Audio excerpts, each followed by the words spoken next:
Jo. Tak dobrý den, máme 5 minut po 3. hodině, takže ideální čas začít. Určitě ještě někdo dorazí, takže zkusíme se vejít. Když tak židle máme ještě na doplnění, není problém si to poskládat, jak bude potřeba. Nevěděli jsme, kolik přijde lidí, takže evidentně to je akorát připravený, protože to tak vyšlo.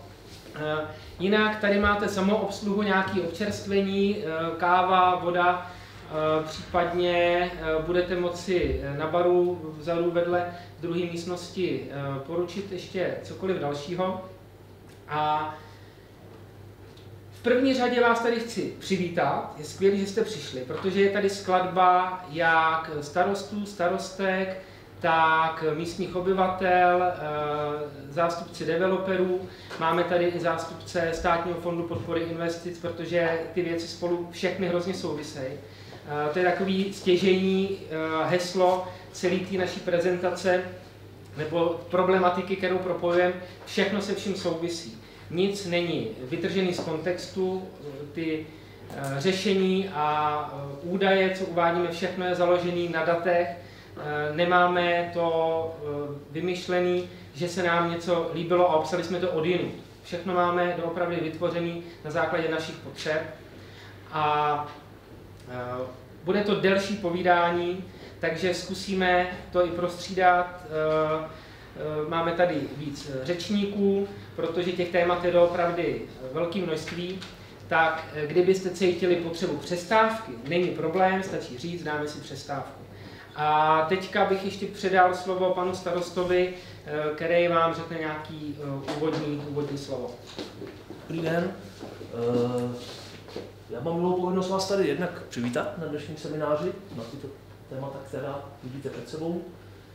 A k tomu se dostanu za okamžik. A krom toho vás musím upozornit, že budeme z dnešního semináře pořizovat audio a videozáznam pro účely města a pro účely zveřejnění, tak kdyby někdo měl potřebu někde něco v rámci toho záznamu řešit, tak pořizovatelem je město a může se obrátit na město Rokytnice.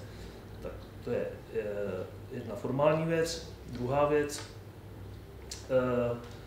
než předám slovo Broňkovi, který vás provede detailně těmi tématy, který dneska máme před sebou, tak bych vás tady chtěl jednak přivítat a chtěl bych trošku nezvykle říct pár slov o Rokytnici. Rokytnice kromě toho, že je krásný horský městečko, tak je taky významný turistický středisko v příhraniční oblasti, je velmi atraktivní pro investory a developery, což přináší taky jejich velký zájem o tuto lokalitu. Je městem, které trápí postupný pokles trvale žijících obyvatel a potřebuje nutně počet obyvatel stabilizovat. Je taky městem, kde je problém pro místní sehnat dostupné bydlení. Je taky městem, které v souvislosti s poklesem počtu obyvatel, kterému klesají rozpočtové příjmy od státu a tudíž musí řešit nedostatek financí na spoustu věcí.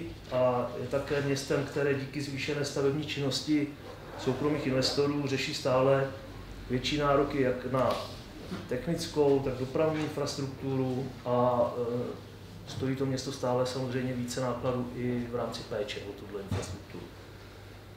Takže to je jenom takový shrnutí, který není úplně pozitivní, ale je nutný si k těmto tématům říct. My už dlouhou dobu řešíme, jak se s těmito problémy poradit. Řeknu dvě věci, které budou dále rozvedeny teda v rámci těch detailních informací. Podle našeho názoru je nutný, a děláme to aktivně, jednat s investory a přesvědčovat je o tom, aby zde budovali záměry, které jsou výhodné nejen pro ně samé, ale jsou výhodné i z pohledu města, a to jednak nějakým finančním přínosem v čase, ale také dalšími přínosy, jako jsou například pracovní místa a další věci, které městu mohou pomoci. Pokud je nepřesvědčíme, tak je nutné mít nějaký nástroj, jak od nich získat finanční prostředky na rozvoj a údržbu městské infrastruktury a těch veřejných služeb, který jejich záměr využívá a zatěžuje. to je právě otázka, nebo to je právě věc, kterou by měly řešit ty zásady pro spolupráci s investory. Uvidíte, jak se nám to povedlo v dalším čase. Druhá věc, co je potřeba řešit. Je potřeba přesvědčovat majitele nemovitostí k tomu, aby ty nemovitosti využívali k účelu, ke kterému byly povoleny a byly k tomu zkolaudovány, aby je také v souladu s tím skutečným užíváním danily ty nemovitosti, daní z nemovitostí, myšleno. A je potřeba k tomu i finančně motivovat. Příklad problémem, kterým jsou byty a rodinné domy, které nejsou užívány k bydlení, jsou užívány k rekreaci nebo podnikání, krátkodobému ubytování většinou, ale daní se zvýhodněnou sazbou daně pro vlastně staveb pro bydlení. To je věc, která je poměrně rozšířená a samozřejmě je to problém a městu pak ubývají finanční prostředky nejen na základě těch trvaležících obyvatel, tak přichází o příjmy i v rámci této daně. Tuto problematiku a zase finanční motivaci se snažíme řešit právě změnami v nastavení daně z nemovitých věcí. Jakým způsobem zase uvidíte za chvíli. Obce bohužel nemají velké legislativní možnosti, jak problémy, o kterých jsem hovořil, řešit.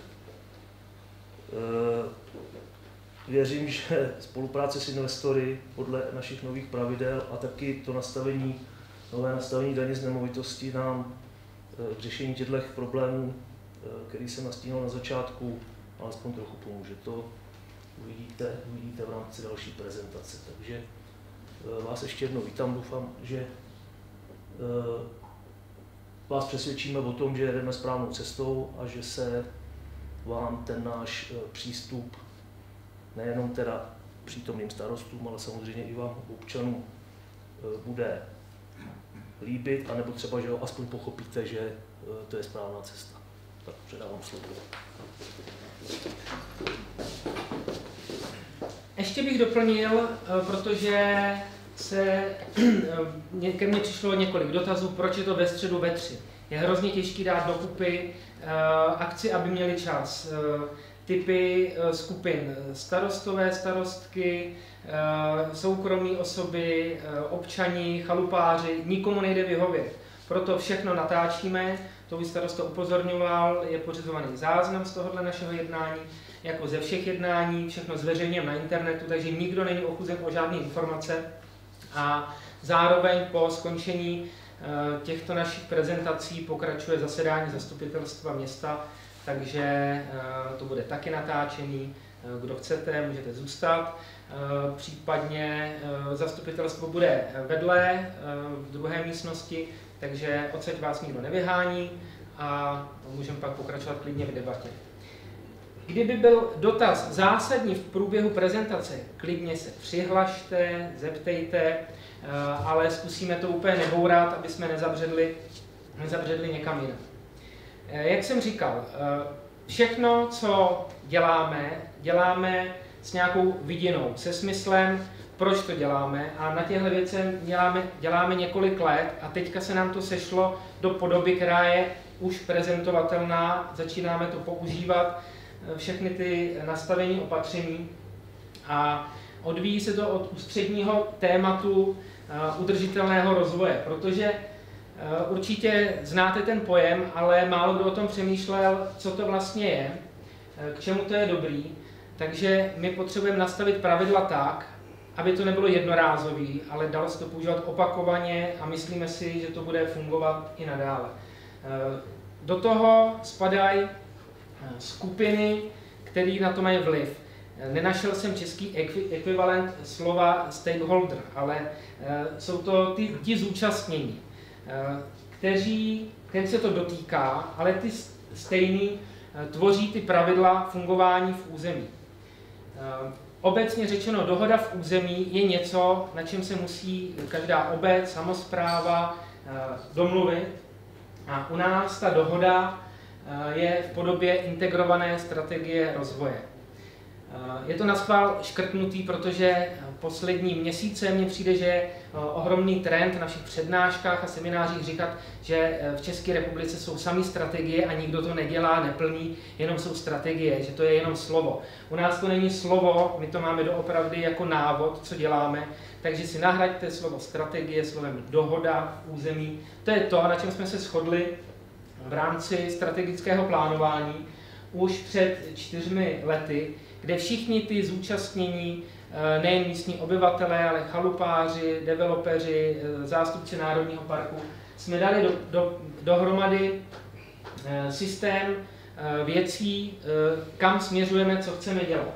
A vyšlo nám z toho, asi nepřekvapivě, že chceme být jako Rokytnice nad Jizerou především místem pro život a ne tím už překlopeným střediskem cestovního ruchu, kde se nedá žít, což má v současném okamžiku své výhody i nevýhody, ale víme, kam směřujeme a zároveň víme, že potřebujeme využít cestovní ruch v té kladné podobě, protože cestovní ruch v dnešní době z velké části není tím sektorem hospodářství, ale nestydím se to nazvat vytěžováním území. Cestovní ruch jsou služby, které umožňují místním obyvatelům žít v místě. Je to taková fabrika na celý údolí. Bohužel to úplně nefunguje, ale to bychom zabíhali do dalšího tématu. A z té dohody v území nám vyšly konkrétní největší témata, které jsou k řešení. Teďka říkám, jdu od širokého k tomu úzkému, kam jsme došli. Je důležité si to dát do kontextu, protože všechno se vším souvisí, budu to asi opakovat ještě vícekrát. Dostupný bydlení. Problém v celé republice u nás je znásoben tou atraktivitou lokality a cenami, ale jako samospráva máme nějaké možnosti, tak jen pro představu projektujeme bytovky, aktuálně je výběrové řízení na stavbu bytového domu v Horní Rokytnici, už jako na zhotovitele máme projekt přestavby bývalé horní školy na byty, hledáme partnera ideálně na formu založení bytového družstva. A nejsou to ale jen ty tvrdý projekty, jak odpravit problematiku dostupnosti bydlení. My víme, že v území je dostatek bytů, ale jejich využívání není úplně ideální. Proto máme další možnosti, jak s tím pracovat. Za prvý, systém garancí podpronájmu, taky se dostanu dál, zásady pro spolupráci investory a změny nastavení daně z nemovitosti. Kvalitní infrastruktura, hrozně důležitý téma, opět všude stejný. U nás to se skrze strategický plán a další dohody v území smrsklo na hlavní projekt, který potřebujeme realizovat a tím si tu infrastrukturu rozfungovat, tak je rekonstrukce areálu základní školy. Probírali jsme to na minulé hodině na zastupitelstvu, nebo možná už předminulé, ani nevím. A zároveň technická infrastruktura, zásadní, vodovody, kanalizace, hrozně důležitá věc. Udržitelný cestovní ruch, zase nám to řeší ty zásady, daň z nemovitosti, dobře nastavený územní plán. Bez toho bychom vlastně nemohli propisovat do těch dalších dokumentů to fungování. Všechno se vším souvisí, nejsou to témata vytržená z kontextu. A aby jsme to zvládli všechno udělat, postavit, zařídit, tak na to potřebujeme mít finance. A obce jsou v České republice financovány z absolutní většiny po přerozdělení daní vybraných státem na počet obyvatel. A pro některé obce to je výhodné, pro některé nevýhodné. Je to systém, který v každé zemi je trošku jinak. U nás je to prostě na počet obyvatel. To, že má někdo stejný počet obyvatel, nějaké město jako Rokytnice nad Jizerou, ale je na Jižní Moravě, kde nemusí utratit 3 až 5 milionů za zimní údržbu, to nikdo neřeší. Takže nebo máme 50 km asfaltek a Loučná nad Desnou má víc určitě, ale je to prostě rozdělení peníze od státu na počet obyvatel. Takže my potřebujeme motivovat lidi, aby tady chtěli žít, proto kvalitní infrastruktura, mimo jiné školství a další i ty měkké záležitosti, nejenom silnice a trubky. Potřebujeme investory v území motivovat, aby nám pomohli dostat se do toho požadovaného stavu. A jako jeden z prostředků jsou zásady pro spolupráci a nastavení daně z nemovitosti. Tohle nám vychází z té dohody v území, že máme dělat. A bližší jenom rychlý info, co to je ta garance pro majitele bytů. Trošku předbíháme, ale snažíme se tak nějak po svým implementovat myšlenku zákona o podpoře bydlení, který teďka byl ve 3. čtení schválen sněmovnou. My víme, že v Rokytnici je dostatek bytů, ale ne všechny jsou využívány k bydlení. To je téma opět samo o sobě a my můžeme fungovat jako prostředník.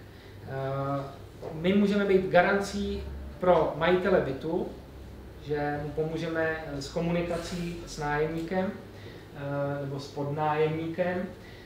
Zároveň jsme garancí i pro ty nájemníky, že budou mít třeba smlouvu dlouhodobější, než by měli napřímo. Je to model v některých městech už vyzkoušený, ale pro nás je důležitý opět ta podmínka, aby jsme se dostali na to svoje, podmínka trvalého bydliště. Díky tomu zase se nám může zvýšit příjem města díky počtu obyvatel, ale v našem případě si neděláme iluze, že by se sem stěhovali davy, ale ono to je už města naší velikosti a polohy v rámci republiky, spíš jde o tu stabilizaci. Udržet ty, kteří se chtějí osamostatnit, případně za prací stěhují. Takže ambice na zvyšování samozřejmě počtu obyvatel má každé město, ale stabilizace je taky skvělý výsledek. A zároveň s podmínkou trvalého bydliště my nabízíme majitelům bytů nižší daň z nemovitosti, protože byt slouží k bydlení. To je ten princip, který tady chceme opakovat. Máme na webu spuštěný vlastně dotazníky, kdy propojujeme nabídku s poptávkou, už to máme vlastně 3., 4. rok. Tabulky se nám plní, akorát se nám nepotkává ta nabídka s poptávkou na ceně. Nečekaně prostě ty představy jsou úplně odlišný řádově. To neznamená, že tuhle službu, v uvozovkách službu nemáme nabízet, protože si myslíme, že když říkáme, jak má kdo co dělat, tak mu i ukazujeme, jaké jsou ty možnosti. A tím se dostávám k tématu změn v nastavení daně z nemovitosti. Co to je daň z nemovitosti? Je to jediná přímá daň, která jde přímo do rozpočtu obce. Jak jsem říkal, že většina financování obcí je na přepočet podle počtu obyvatel, tak daň z nemovitosti tu stát vybere, ale dá to obcím přesně podle toho počtu nemovitostí a typu zdanění. Samostatná diskuze může být o tom, je-li morální danit majetek a tak dále, ale to jsou pravidla, které nastavil stát a my se v nich pohybujeme. To úplně nepatří do naší kompetence toho komentovat. Náš příjem daně z nemovitosti, jako Rokytnice nad Jizerou, je okolo 10% celkových příjmů, což je poměrově hodně oproti jiným městům, protože větší města mají na menším území větší počet obyvatel, jakoby větší hustotu zalidnění, takže ten podíl daně z nemovitosti je okolo 3–4%. U nás je to poměrně hodně, takže i daň z nemovitosti je u nás významná složka příjmu obce. Zároveň v konsolidačním balíčku předloni stát snížil příjem obcí z toho přepočtu na počet obyvatel a druhým dechem dodal, pokud chcete si tenhle výpadek příjmů sanovat, zvýšte si daň z nemovitosti, my vám tady k tomu dáváme nástroje. Takže zdánlivé zvýšení daně z nemovitosti pro obce znamená dostat se na to, co dostávali původně podle počtu obyvatel. Velký problém, nevím, nestudoval jsem území celé republiky, ale v lokalitách horských obcí nebo turisticky atraktivních je problém s využíváním těch nemovitostí a zápisem do katastru. Nemluví spolu stavební zákon, katastrální zákon, finanční úřady. Není v tom pořádek a proto my se snažíme tak trošku suplovat i ty ostatní státní úřady, aby jsme to srovnali do nějaké přehledné podoby. A není to nic nového, změna v nastavení daně z nemovitosti, mluvíme o tom už minimálně v druhém zastupitelstvu, že je potřeba něco dělat. A až teď jsme došli k tomu, co a proč, aby to dávalo smysl. A smyslem je podpořit bydlení. Už ten obecnější rámec jsem k tomu řekl. Určitě potřebujeme podpořit podnikání a cestovní ruch, ale v té pravé podobě, nevím, jak to nazvat, doopravdy jako službu, jako sektor hospodářství, ne jako domnělý cestovní ruch formou vytěžování území, kdy nám tady zůstanou fyzicky jenom odpadky a ta služba tady vlastně není vykonaná.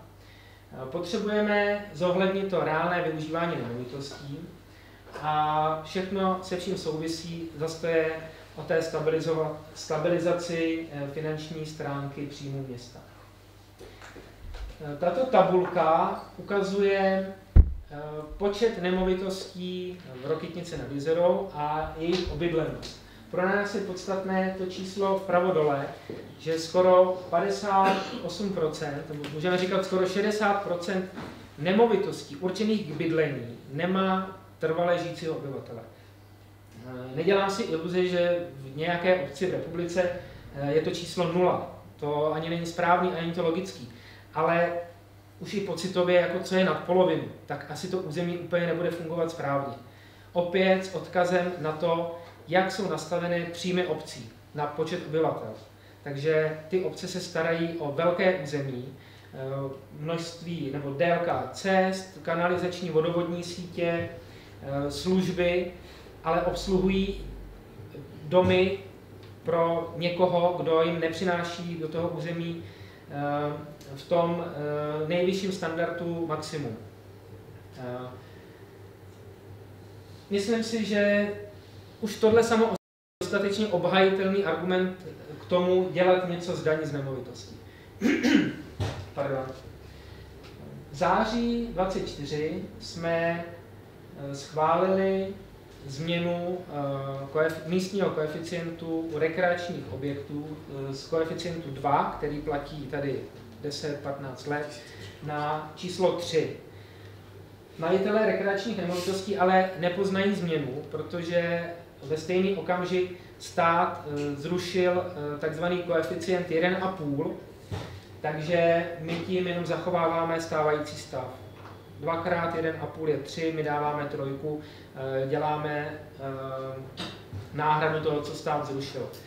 Takže tady se nestalo vůbec nic. Na minulém zastupitelstvu jsme schválili obecně závaznou vyhlášku a opatření obecné povahy. Dokumenty tady máme k nahlídnutí, všechno na webu, včetně předkládacích zpráv, článků. Všechno je k dohledání. Věříme, že nic nezatajujeme, všechno dostatečně dopředu projednáváme. První projednání bylo v zastupitelstvu už v loňském roce minimálně 2krát. A došli jsme k tomu, že jsme schválili u objektů k bydlení zvýšení z koeficientu 2 na 5. U rekreačních objektů necháváme číslo 3. Dotaz? U nemovitostí, kde je někdo trvale hlášen, bude koeficient 2 a všechno ostatní zůstává na 2. Blíže k tomu řeknu následující. Daň z nemovitosti je to výpočet obsahující různé koeficienty a jeden z koeficientů je takzvaný místní, který může obec měnit. A my jsme dosud měli číslo 2, jsou na to různý pohledy. každá obec v republice, a to je na tom skvělé, že si to může udělat, jedna z mála věcí, co si ty obce můžou dělat sami, podle svých potřeb. Tohle je jedna z těch mála věcí.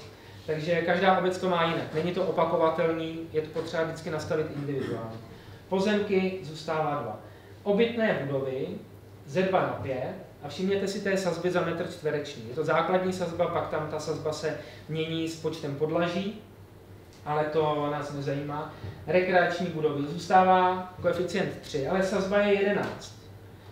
A v Národním parku dokonce je to krát 2 všechno. Ale opět spolu musí mluvit katastr a to, jak je napsané daňové přiznání. Nejsme schopni sanovat nedokonalost finančních úřadů a katastrálních úřadů. Ale zkoušíme to. Kategorie ostatní zdanitelné jednotky, pod které spadají byty, někdo tak může mít nazvaný apartmán, ateliér, je to kategorie ostatní zdanitelné jednotky, ta je taky ze 2 na 5, tam je sazba taky 3,50 a podnikání zůstává 2, ale sazba je 18. Takže taky jsme měli debaty, proč nezdvihneme všechno, proč neuděláme trošku jinak to nastavení, ale ze všech propočtů nám vychází tohle nejlogičtější, protože se může pak stát, že budou majitele nemovitostí, kdyby to bylo jinak, motivovaní nám měnit účel využívání těch objektů a přebíhat, v uvozovkách přebíhat z jedné kategorie do druhé formou změny daňového přiznání. A není to správně, protože pro nás je důležité, aby všechno fungovalo, aby to bylo podle skutečnosti. Takže to zásadní jsou změny obytných budov a ostatních jednotek k bydlení nebo i ateliérů ze 2 z koeficientu 2 na 5.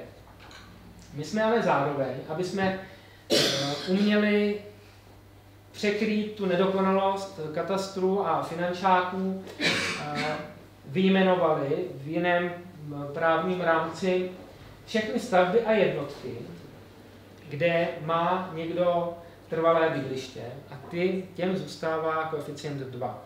Je to legislativně složitější proces, ale myslíme si, že bude fungovat.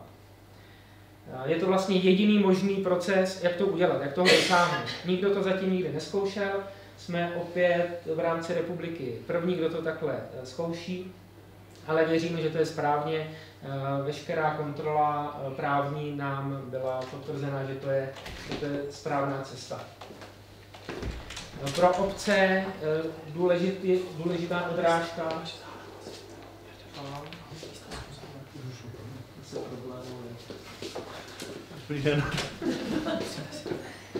Pro obce důležitá odrážka je to odůvodnění, protože co nám bylo doporučeno od všech právníků a vlastně i finanční úřad to po nás požadoval dokonale odůvodnit, proč to děláme.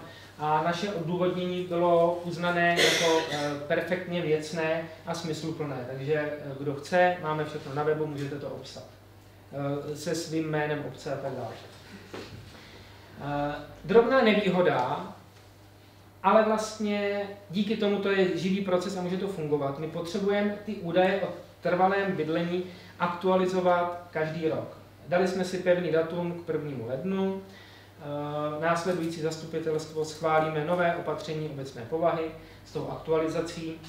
A my tím říkáme, to není fixní stav, jo? Kdo chce si říct, že bude tou nemovitost využívat jiným účelem, pro nás třeba správnějším, pro něj třeba výhodnějším finančně, tak ta možnost je.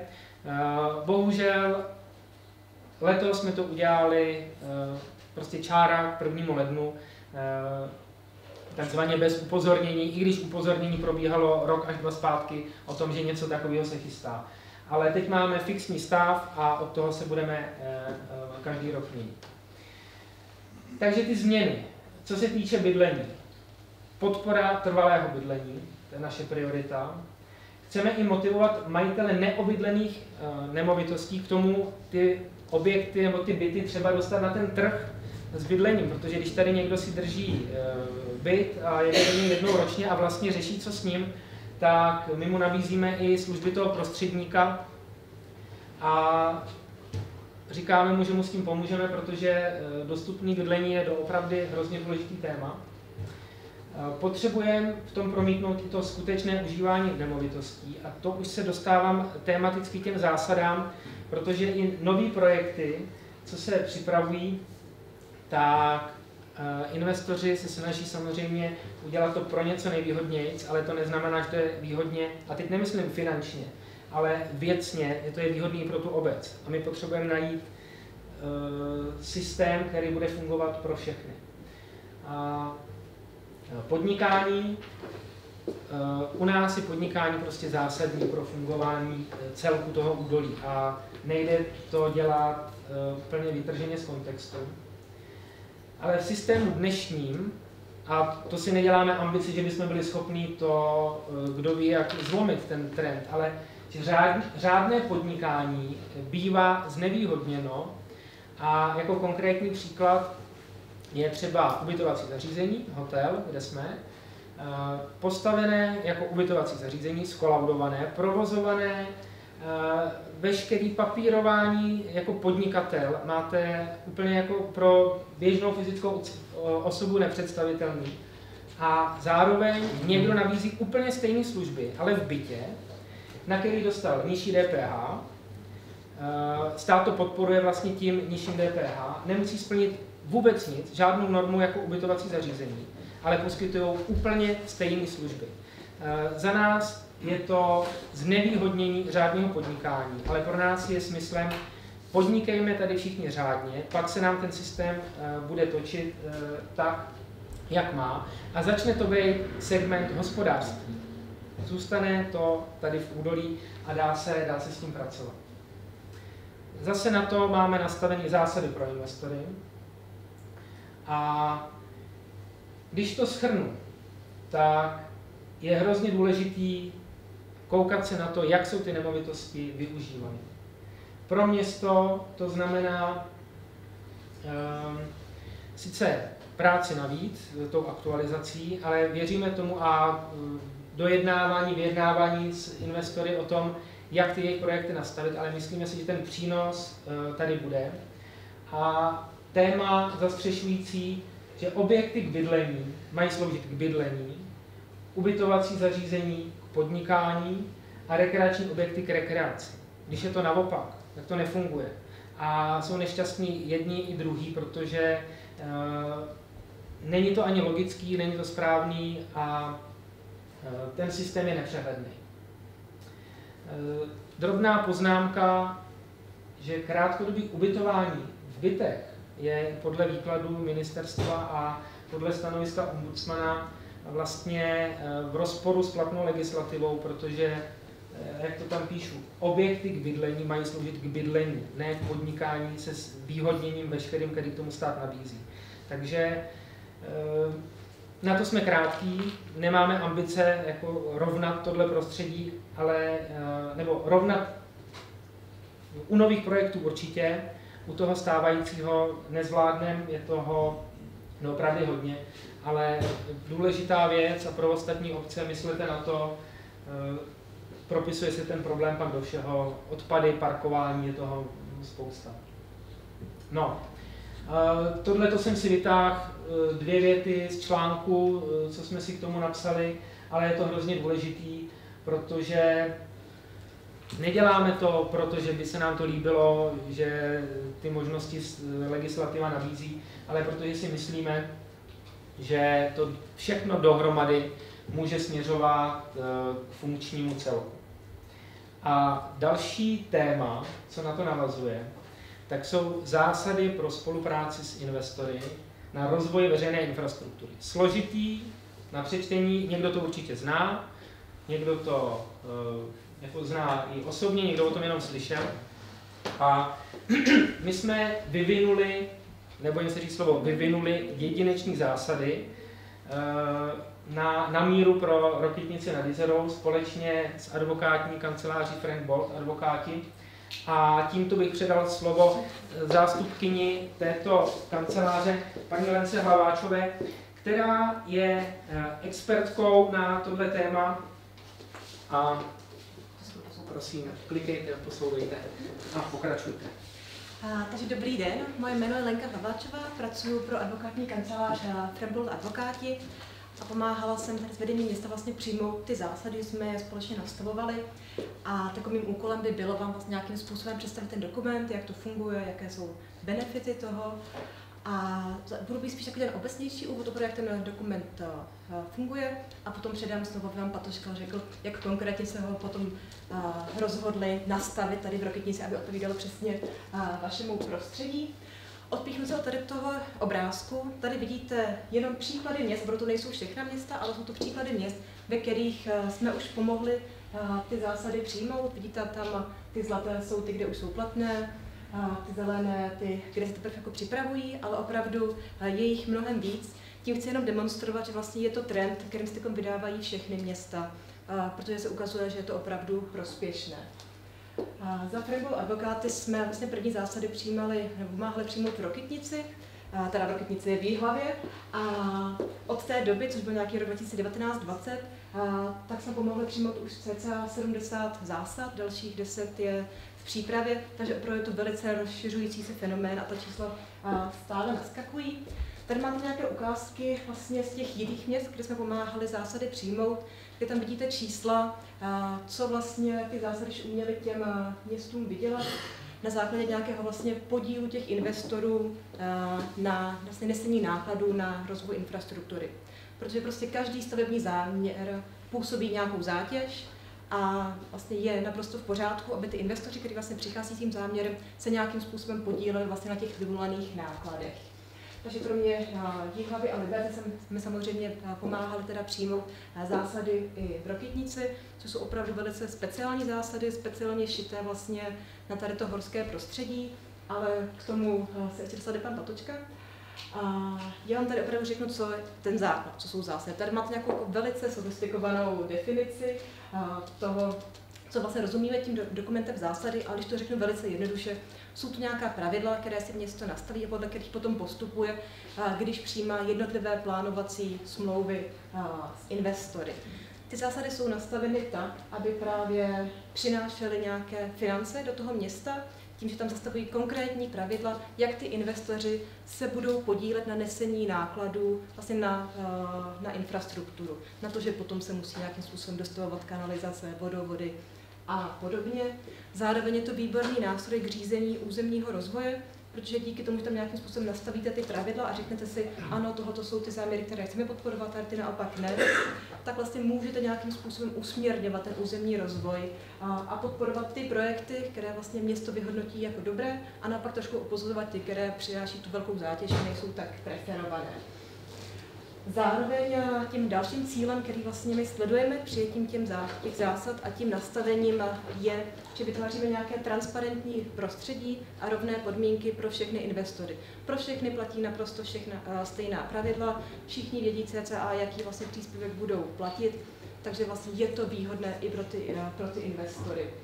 Důležité je zmínit, ty zásady jako takové nemají úplně žádné zákonné zmocnění, protože z žádného zákona vám nevyplývá, že pokud chcete přijímat plánovací smlouvy s investorem, musíte přijmout zásady, ale my to velice doporučujeme právě z toho důvodu, že nějakým způsobem to nastavíte ten systém tak, aby fungoval a potom už podle těch zásad můžete jet.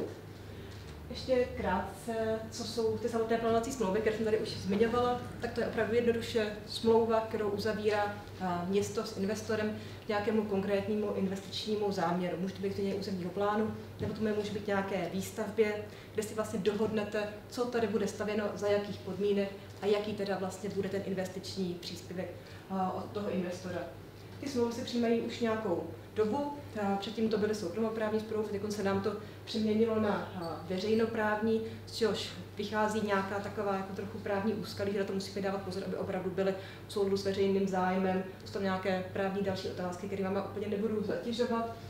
Co je výborné, že teď, když máme teda nově ty smlouvy ve stavebním zákoně a je tam vysloveně i řečeno, co může být jejich obsahem, tak nabývají i nějaké jako vlastně legitimity nebo právní jistoty. Že předtím právníci také trošku dohadovali, co může a nemůže být obsahem té smlouvy, tak vám to ten zákon docela říká najisto, čili máme i větší tu právní jistotu. A mám trošku konkrétnější, tak co přesně může být obsahem těch plánovacích smluv. Začnu tím, co jsou vlastně závazky města, když uzavírají nějakou konkrétní plánovací smlouvu. Tak ze strany města jde hlavně o součinnost. Pokud tady máme nějaký investiční záměr, ohledně kterého si řekneme, ano, takhle je to v pořádku, takhle to může vypadat, tady ten záměr je prospěšný, tak potom město se zaváže k tomu, že vlastně poskytne součinnost, což v praxi vypadá tak, že najednou nezmění územní plán, nebo potom do povolovacího řízení už těm nebude házet klacky, že nebude podávat námitky a podobně. Nějakým způsobem vlastně potom ten investor má jistotu, že takhle může postupovat, ale je to právě už tomu odsouhlasenému záměru, že vlastně k tomu jako prospěšnému. Musíme se pořád držet nějaké samostatné působnosti, takže rozhodně to nemůže být tak, že se město zaváže k tomu, že třeba že změní územní plán nebo že nějak proběhne řízení. Nemůžeme zasahovat do rozhodovací praxe, nemůžeme zasahovat do rozhodování zastupitelstva. Pořád jsme jenom v té samostatné působnosti, vlastně k nějaké spolupráci, ale praxe ukazuje, že ten model je funkční a že pokud vlastně se investor s městem dohodnou na tom, jak by to mělo vypadat, tak potom je opravdu ta spolupráce pro ty investory velice prospěšná. Čemu se naopak může zavázat investor, je právě, zmiňovala jsem, každý investiční záměr působí nějakou zátěž, takže ten investor by potom měl přijít s nějakým příspěvkem. Ten může v některých případech mít jenom formu jako peněžního příspěvku, kdy vlastně se takhle postupně od těch investorů vybírají peníze do nějakého fondu a ty se potom zpátky investují do toho území, čili město samo je použije na těch místech, kde to zrovna potřebuje. A nebo naopak to může mít i formu nepeněžního plnění, což znamená, že se město s investorem dohodne, že postaví chodník, udělá paspor kanalizace, prostě něco takového, co je tady zrovna potřeba. A tak to ten investor udělá, protože pro některé investory je to i výhodnější. Oni přece jenom občas ty věci umí postavit jako levněji, takže je pro ně občas lepší tam dát to konkrétní nepeněžní plnění. Vždycky to závisí na tom, co jsou zrovna konkrétní potřeby města. Takže město si musí říct, co tady potřebuje a ten investor mu to, pokud to má nějakou jako rozumnou hodnotu, poskytne. Tohle je nějaký jako obecný obsah zásad, takže v základu některé ty prvky tam jsou podobné, ale co je potom důležité zmínit, tak určitě to nefunguje tak, že vezmete zásady a normálně prostě překopírujete a použijete je v jiném městě. Vždycky, když se připravuje vlastně ten dokument zásad, tak je potřeba to konkrétně cílit na to město, na ty konkrétní potřeby. Právě protože těch zásad jsme přijali už docela hodně, tak se nám tak jako vykrystalizovaly vlastně jako 3 typy zásad, které nějakým způsobem se přijímají. Je to velice častá věc v nějakých větších městech, právě tam máme Pardubice, Kroměříž, Znojmo, to jsou všechno města, kde jsme vlastně pomáhali ty zásady přijmout, to je větší města. Nebo typicky, kde k tomu vlastně už začínají přistupovat nějak systematicky. Plánovací smlouvy se můžou uzavírat jako různě, ale jsou města, která už opravdu cítí tu potřebu, že tady musí nastavit ty pravidla, protože je toho hodně a potřebují vytvořit vlastně opravdu nějak tomu dát ten řád. Tak další taky typická města jsou města kolem velkých měst, kam se vlastně přelívá development. A většinou to jsou nějaké potom obytné záměry. A pak ale jako typickým takovým jako třetím místem, nebo tím typem měst, kde je potřeba ty zásady řešit a dát tomu právě nějaká pravidla tomu jednání s investory, jsou nějaké turisticky atraktivní lokality, takže právě třeba nějaká horská města a podobně, kde opravdu je velký tlak na ten development a musíte to řešit. Podle toho potom ty zásady vypadají, že prostě v těch větších městech budeme řešit nějaké brownfieldy, v těch městech, kde se řeší obytná zástava, tam spíš řešíme nějaké parcelace pro obytné plochy, než to právě typicky v těch atraktivních lokalitách, tak tam to, co je nejvíc trápí, bývá právě nějaké zkrocení toho turismu, aby nenabýval těch forem apartmanového bydlení, aby nedocházelo vlastně k změnám, k rekolaudacím na něco jiného. Takže podle toho potom nastavujeme i ty pravidla. Jak už jsem zmiňovala, ty zásady je potřeba opravdu nastavit na ty konkrétní potřeby, což myslím, že tady jsme udělali velice kvalitně, že jsme opravdu se hodně bavili jako o tom, co tady to město trápí, co je potřeba, jak je nastavit, což je přesně to, co děláte na začátku přijímání zásad. Že si řeknete, jaké jsou potřeby města, jaký je ten vlastně ty stavební záměry, které působí největší zátěž, i třeba jak má silnou pozici město, aby mohlo vstupovat do toho jednání s těmi investory, jak si vlastně může být jisté v tom jednání. a podle toho potom nastavujeme ty zásady. Ty zásady se dají krásně nastavit a řešíme tam potom, které záměry třeba potom budou spadat, jakým způsobem budete diferencovat sazbu, abyste právě jako poskytli výhodu těm záměrům, které tady chcete, a naopak ty, které tady nejsou tolik žádoucí a třeba vyvolávají nějakou větší zátěž, tak ty, abyste potom třeba měli spojeny aspoň vlastně s tím větším příspěvkem, s tím větším finančním plněním. Vždycky je to o hledání nějaké rovnováhy, protože ty zásady, mělo by to fungovat tak, že vlastně ta spolupráce je opravdu výhodná pro obě dvě ty strany a ty strany spolu chtějí spolupracovat.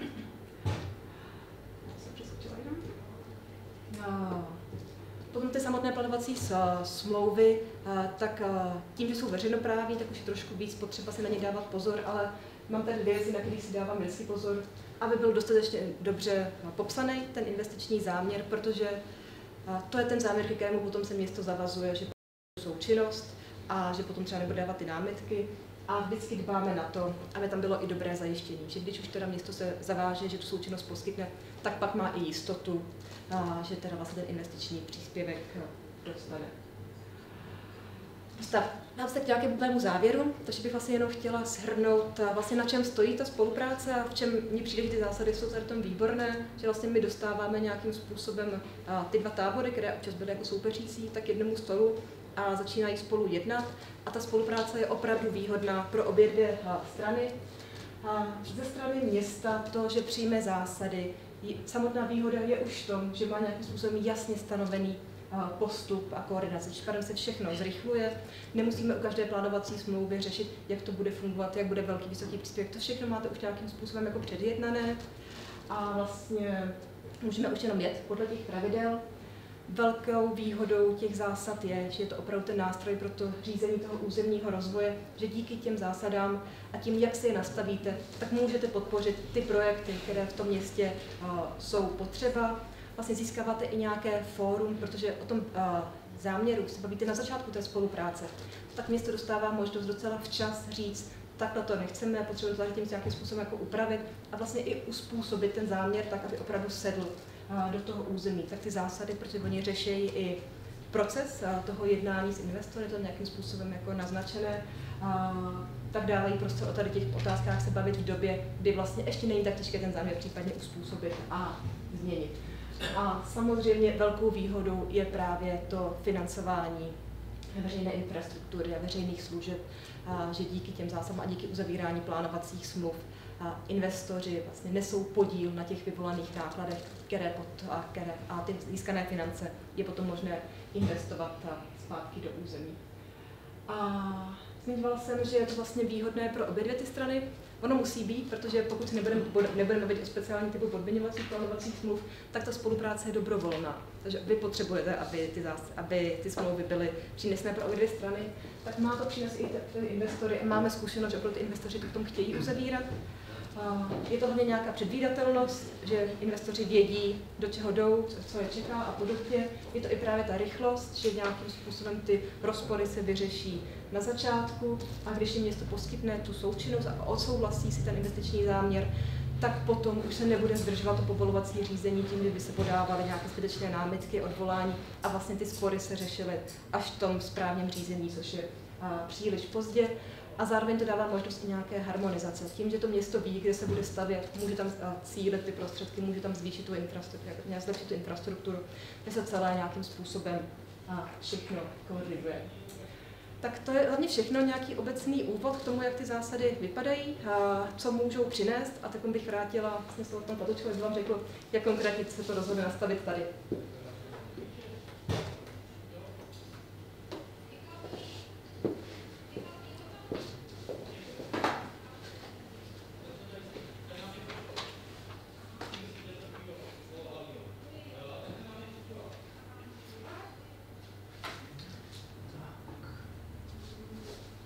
Je to ono? Je to ono. Nejde se to, nejde se to.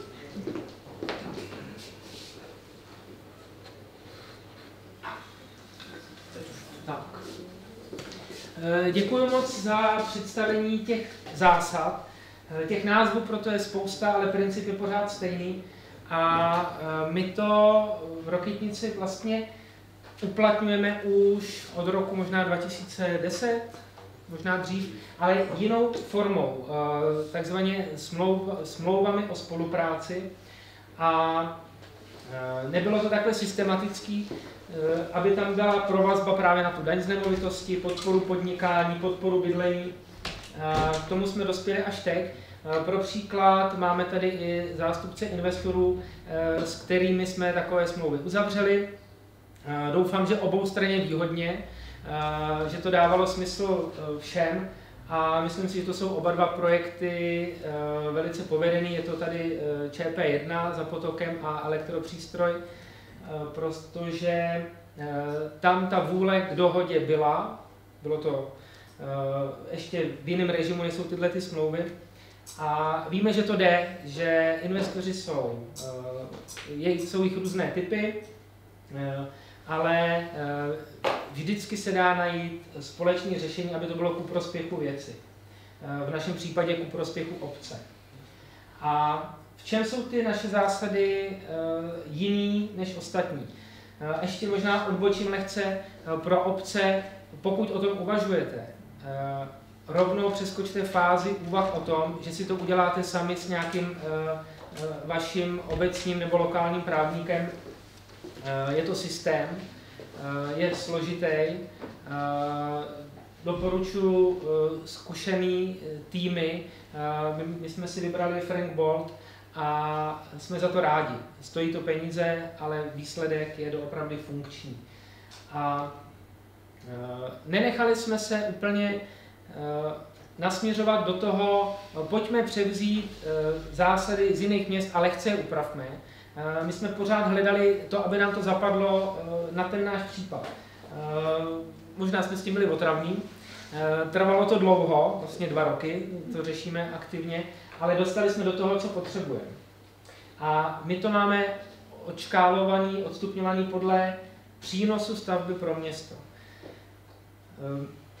Další věc, která se spíš týká problematiky územního plánování a vlastně soukromého vlastnictví, my nemáme ambice někomu šahat na majetek a říkat, co může, nemůže. My mu říkáme, když se něco stane, tak se stane něco jiného.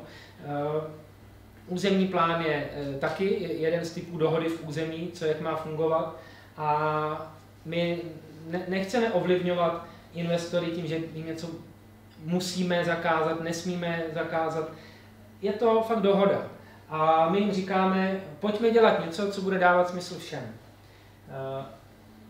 Slevy máme postavení na trvalém bydlení, když to někdo zvládne zajistit poměrně složitým mechanismem smluv, tak nám to přinese vyšší počet obyvatel, za to dáváme slevu.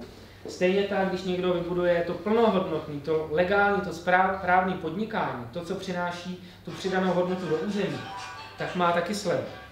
A čemu se ale nevyhne nikdo, tak je příspěvek na vodohospodářskou infrastrukturu, protože to je reálný náklad na potřebu vody a kanalizace.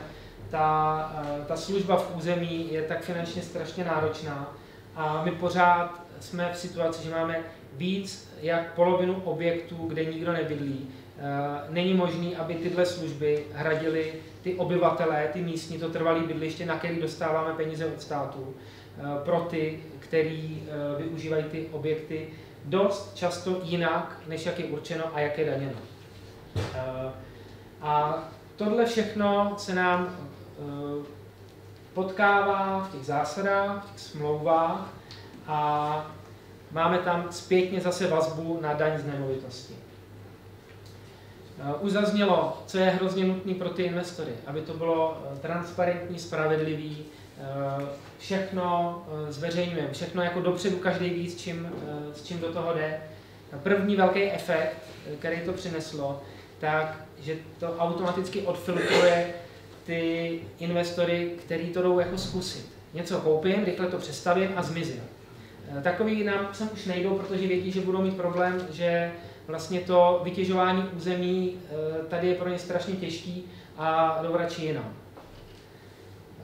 My v těch zásadách vlastně nabízíme mnohem širší paletu nalezení toho win-win řešení pro všechny. Můžeme se pohybovat na té škále výhodnosti od jednoho k druhému a vždycky se někde potkáme. Podporujeme bydlení a podnikání, vážeme to na daň z nemovitosti, rozlišujeme malé a velké investiční záměry, k tomu se ještě dostaneme. Jasně definujeme pojmy, protože opakovaně se potkáváme s tím, že investor dává k vyjádření městu projektovou dokumentaci, v který používá pojem apartmán. Apartmán neexistuje, to nic není. My potřebujeme vědět, jestli to je bytová jednotka nebo nebytová jednotka.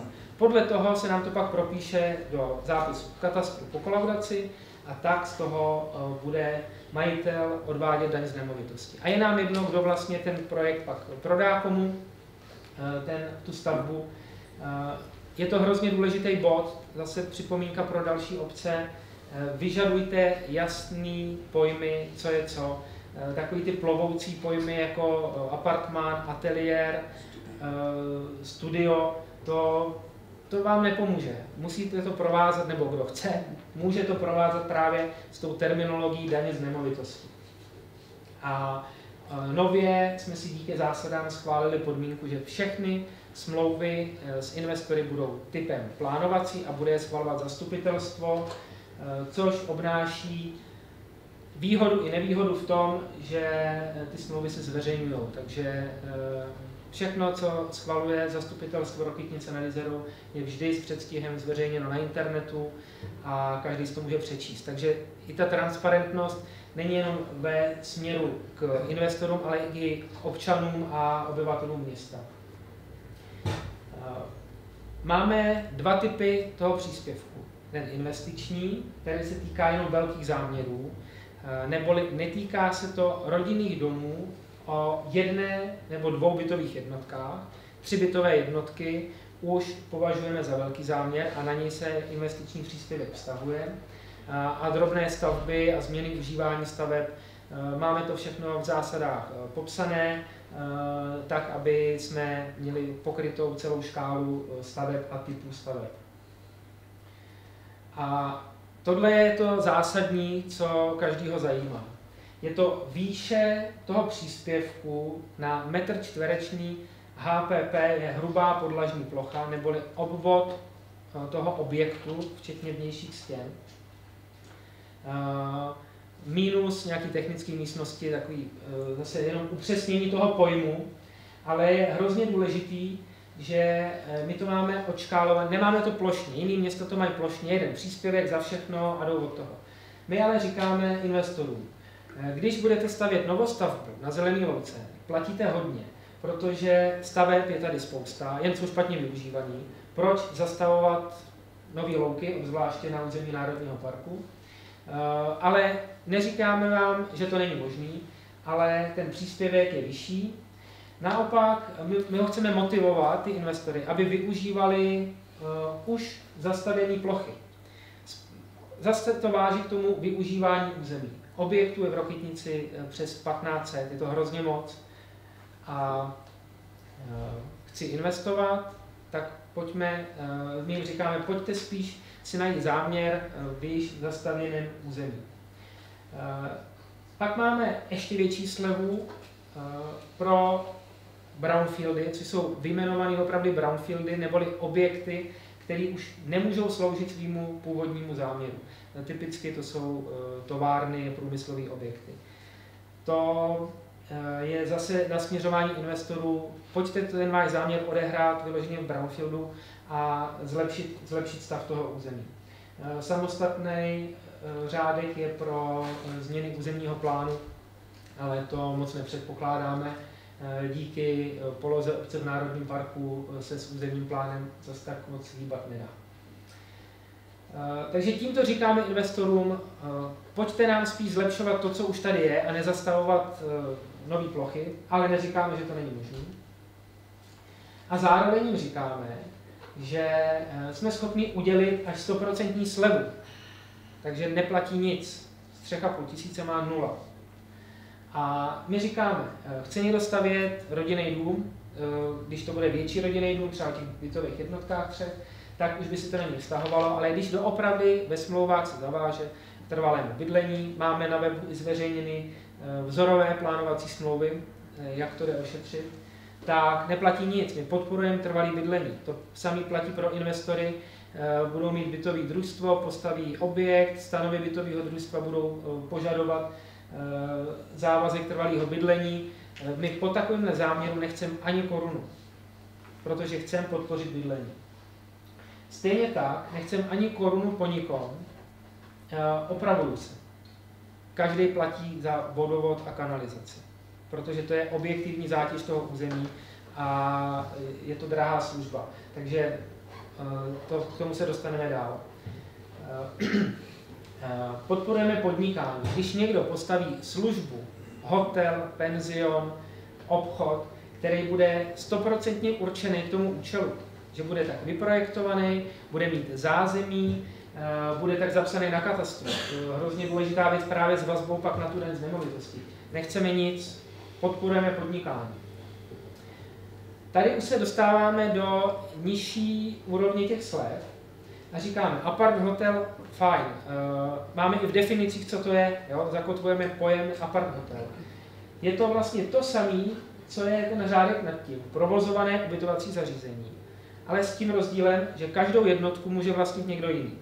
Je to model z Alp nebo z jiných zemí, kde jsou vlastně hotely provozovaný s tím, že každý pokoj patří někomu jinému, když majitel chce, zarezervuje si pobyt, ale jede do svýho. Ale pro nás už to není jeden partner, v budoucnosti to bude spousta majitelů jednotek, užívání nebude jednotný, takový objekt pořád z velké části může přinést ten požadovaný cestovní ruch, to podnikání, ale taky nemusí, my to nevíme, jak to bude užívané. Proto je tam sleva 50%. Je hlavně za to, že ten objekt bude zapsaný jako ubytovací zařízení, neboli nám z toho plyne vyšší daň z nemovitosti a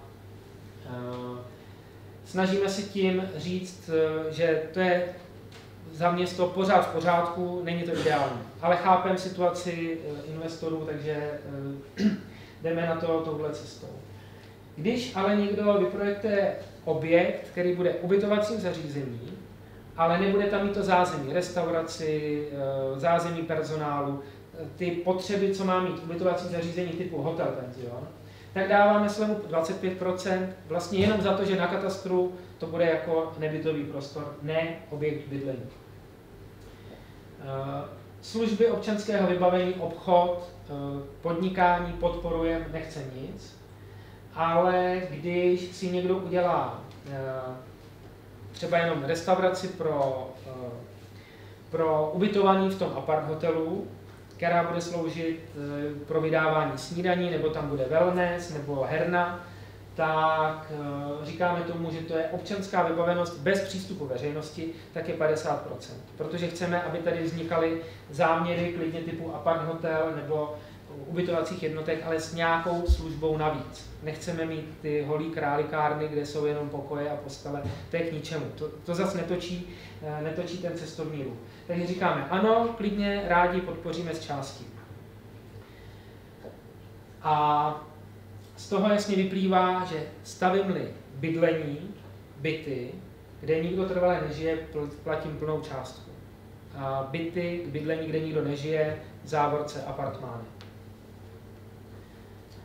A druhá část těch sazeb našich je takzvaný vodohospodářský příspěvek, který platí každý. Buď z nového připojení, a nebo když někdo zvyšuje kapacitu, protože běžný stav, že rodinný dům koupí hobby developer a rozpadne ho na 7 bytových a nebytových jednotek a nám se zvyšuje ta kapacita. Prostě voda dochází, kapacity, kanalizace.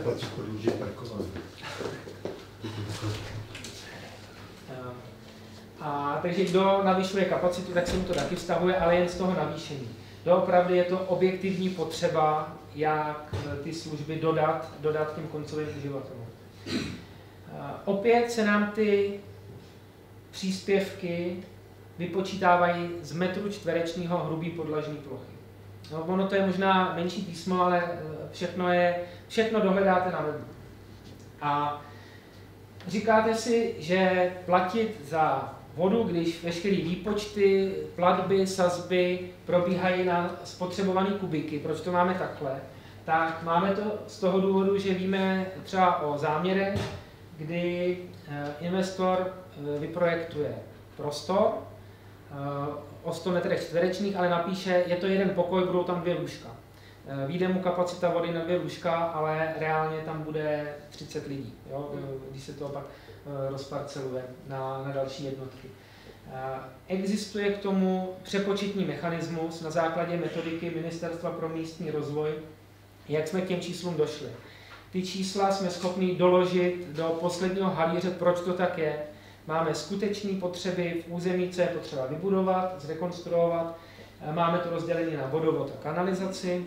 Víme, jaké jsou průměrné spotřeby vody v jednotlivých typech objektů v rámci celé republiky.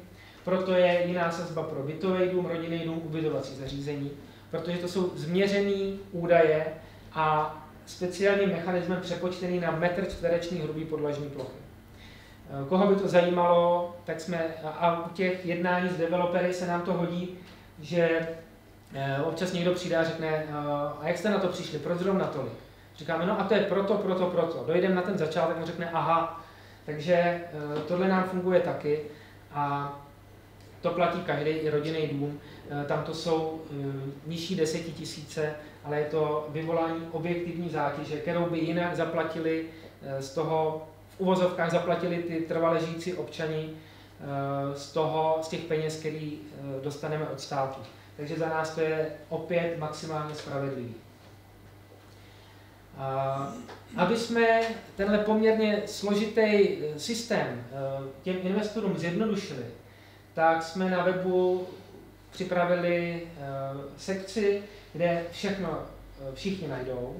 Jsou tam v uvozovkách návody od toho, jaký jsou podmínky pro připojení na komunikaci, až po ty vzorové smlouvy. Je tam všechno a nově zavádíme možnost, samozřejmě nejen pro investory, ale i pro občany, cokoliv u nás na úřadě vyřídit online. Přihlásíte se elektronickou identitou a můžete takhle zaplatit poplatky za odpad, za psa, nebo podat žádost nebo cokoliv. Takže zase se snažíme jít vstříc a zjednodušovat. Takže zjistil jsem, že jsme asi taky první v republice, kdo nabízí ten komplet online, jak platby poplatku, tak podávání formulářů. Nikdo to nemá a funguje nám to docela dobře. A tady náhled na tu webovou stránku, kde to najdete, je to město, úřad a pro investory stavebníky. Doufám, že to je přehledný a jednoznačně napsaný. Takhle vypadá rozhraní těch online formulářů nebo poplatků, kde je nutné si teda přihlásit elektronickou identitou a rovnou nám to propadne do systému. Tak a tím končím zásady. A tam jste si všimli na té stránce pro investory, že máme zásady a tady máme červený čtvereček, takzvaně manuál stavební kultury města. A to je další z témat, který nám zapadá do toho systému, že když to zjednoduším, že když my po někom něco chceme, tak mu chceme i říct, jako, jak to má udělat, takový návod. A je to návod jak pro nás, pro stavby města, tak návod pro soukromníky, co jak dělat, aby nám to fungovalo v tom šikovně a smysluplně. A autorem manuálu je městský architekt pan Martin Hilpert, který na tom dělal taky měsíce, roky ne, ale možná k roku se to blíží. Je to spíš věc, kterou si pořizují větší města, ale u nás ten stavební ruch je poměrně významný a opakujeme se ve stejných problémech s investory, co jak dělat a co jak nedělat. A tady dostanou kompletní návod, jak to právě dělat. Tak předám slovo městskému architektovi a chceš tam pustit ten manuál? Mám to tam předsvátím na ten manuál rovnou. Jo. Dobrý den, děkuji za slovo. Pokusím se v krátkosti představit manuál. Zkusím, jestli to... Jo, výborně.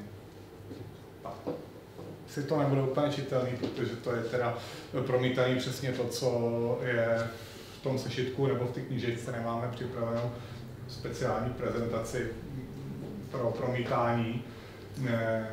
Nicméně bude to asi víc o mluvení než o těch obrázcích.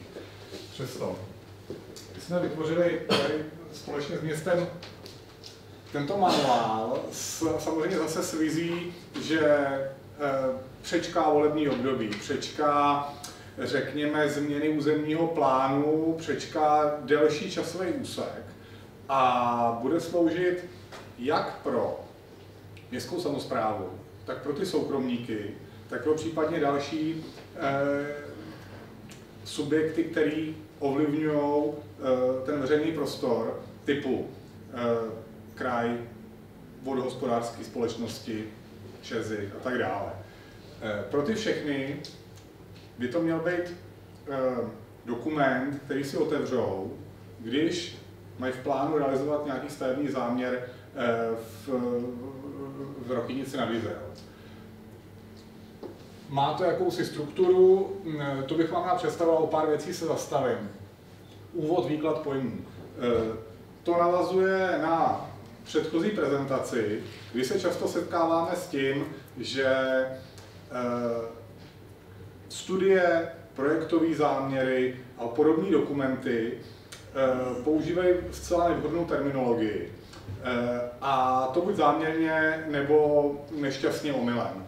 Takže pro potřeby jednání s tou městskou samosprávou tady tento manuál, řekněme, jako doporučuje, nebo důrazně říká, jaká terminologie by se v tom stavebním záměru, v tom popisu měla používat, tak aby už na začátku nedošlo k nerozuměním nebo omylům.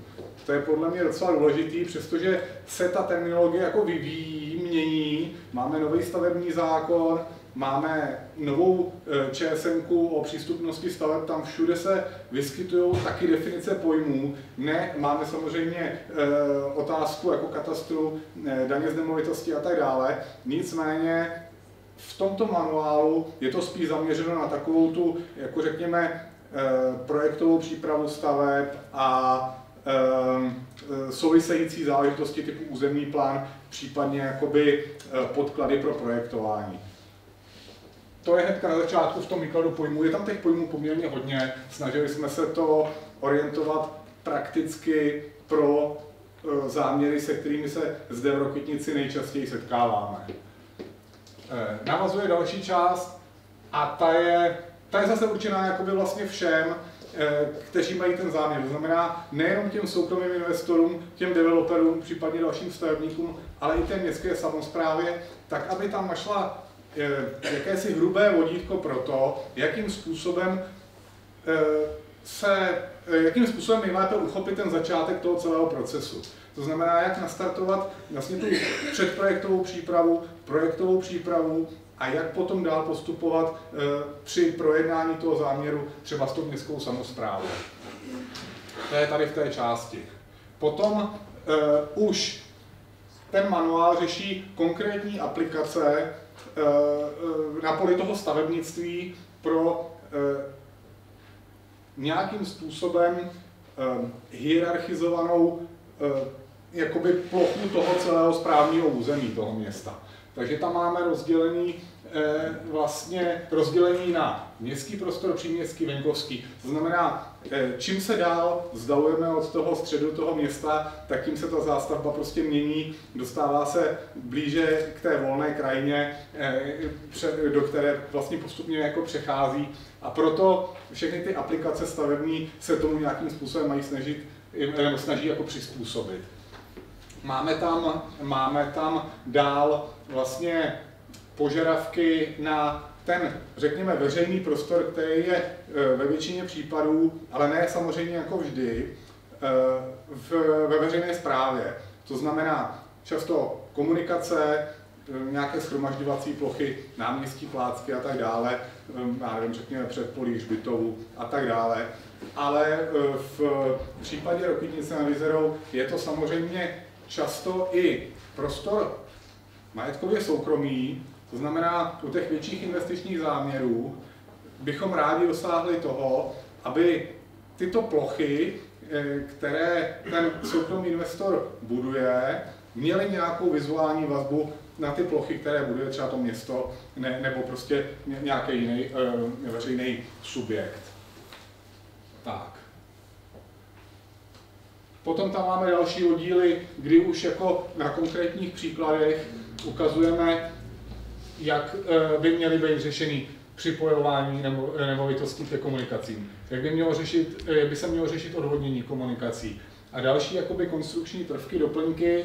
Potom tam máme část, která je věnovaná tomu vybavení toho veřejného městského příměstského prostoru, takový ten městský mobiliář, stabiliář, požadavky na to, tak jak se to v těch dokumentech většinou objevuje, protože se pohybujeme přece jenom jako v menším městě, tak jsme se rozhodli celý ten soubor toho, co tady máme řešeno v té knížce na několik stran, sice 90 stran, ale s obrázky, tak řešit jakoby jedním dokumentem, netříštíme to do několika samostatných sešitů, jako to bývá v případě větších měst, kde je samostatná publikace věnovaná těm povrchům městským, samostatná mobiliáři a tak dále. Tady to máme jako shrnuto do jednoho dokumentu, protože přece jenom jako nemáme ambici úplně zacházet do velkých podrobností. Tak. Na závěr po mobiliáři máme tedy ještě samostatné specifikace pro ty povrchy, to znamená, řekněme, zpevněné plochy a tak dále. A na závěr máme takové přehledové tabulky, takovou jakoby matici toho, co jsme zde definovali, vlastně k rychlému náhledu, pokud například městská samospráva plánuje někde změnit nějakou drobnost typu chodník a tak dále, tak si potom na závěr je schopná bez nutnosti kontaktovat městského architekta nebo externího projektanta, je schopná vyřešit, co a jak vyměnit. Tak, to bylo jakoby takový úvod bez nějaké obrazové přílohy. Pokusíme se to v rychlosti si ten manuál projít a případně se pokusím. Tak, a teď už se to hýbe.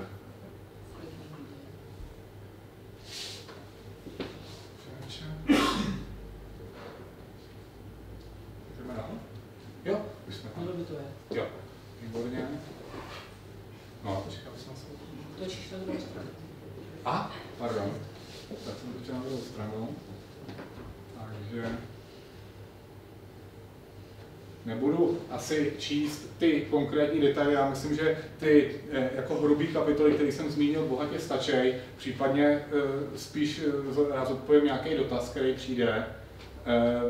Co se týče toho rozdělení těch příměstských, venkovských veřejných prostorů, tak vždycky k tomu máme připravenou takovou jako mapku. Ta mapka je zpracovaná pro takový jako hrubý přehled, nemá ambici na základě hranic katastru definovat, jestli tady ta chalupa už leží tam nebo tam, ale dává jakoby jakousi jasnou, ale přitom jako v tom detailu těch parcel hrubou představu o tom, v jakém typu toho prostoru se daný záměr jako nachází a jak by se potom s tou aplikací těch konkrétních požadavků nebo doporučení mělo pracovat.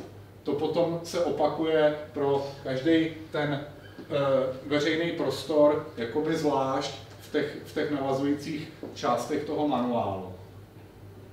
To je ten první, tady je vlastně vidět, že se jedná hlavně o centrum města, sídliště, páteřní komunikaci a potom u každého tohohle veřejného prostoru, no, typu veřejného prostoru máme specifikované jako jednotlivé prvky a jejich důležitost, vazby a tak dále.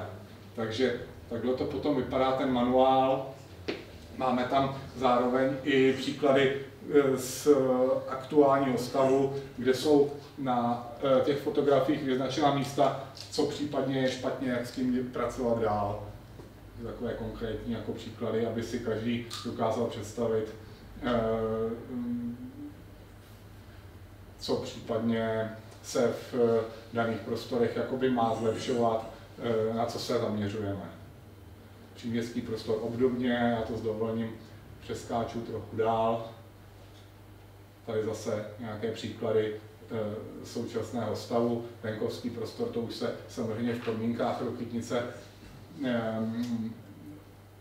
pohybujeme na hranici s tou volnou krajinou v katastru města.